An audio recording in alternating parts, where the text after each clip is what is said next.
नमस्कार। साहित्य मंथन में आपका स्वागत है।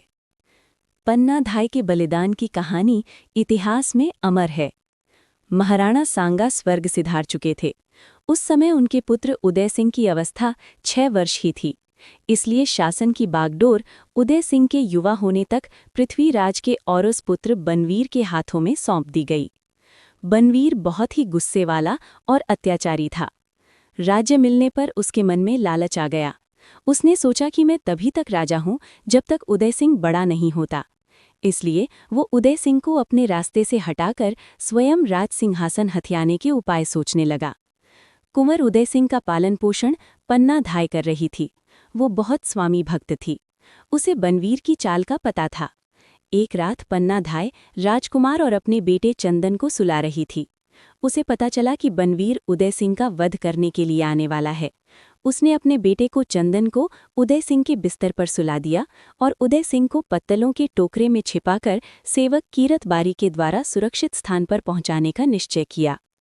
पन्ना ने कीरत बारी से कहा, तुम टोकरा लेकर नदी किनारे पहुंचो, मैं शीघ्र वहां आऊंगे, मेरी प्रतीक्षा करना। ईमानदार और स्वामी भक्त देवक ने ऐसा ही किया। कीरत बारी के जाते ही बनवीर हाथ में नंगी तलवार लिए वहां पहुंचा। उसने आते ही पूछा, उदय सिंह कहाँ है?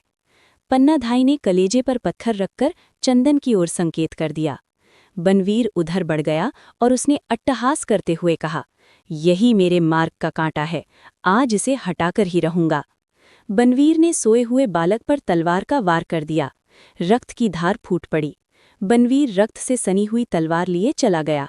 पन्ना धाय मूक बनी ये सब देखती रही। उसकी आंखों से आंसू तक नहीं आए। उसने कर्तव्य का पालन करने के लिए अपने दिल के टुकड़े चंदन का बलिदान कर दिया। पन्ना ने अपने पुत्र की मृत्यु की भनक तक किसी को नहीं लगने दी। वो रात को नदी किनारे पहुंची और उदय सिंह को लेकर किसी सुरक्षित स्थान पर पहुंच गई। बड़ा होकर उदय सिंह चित्तौड़ का राजा बना। महाराणा प्रताप इसी उदय सिंह के पुत्र थे। पन्ना धाय ने सिसोदिया वंश की रक्षा के लिए जो मूल्य चुकाया, शायद ही किसी माता ने चुकाया हो। उनके कर्तव्य, त्याग एवं बलिदान के लिए उनको सदैव स्मरण किया जाता रहेगा।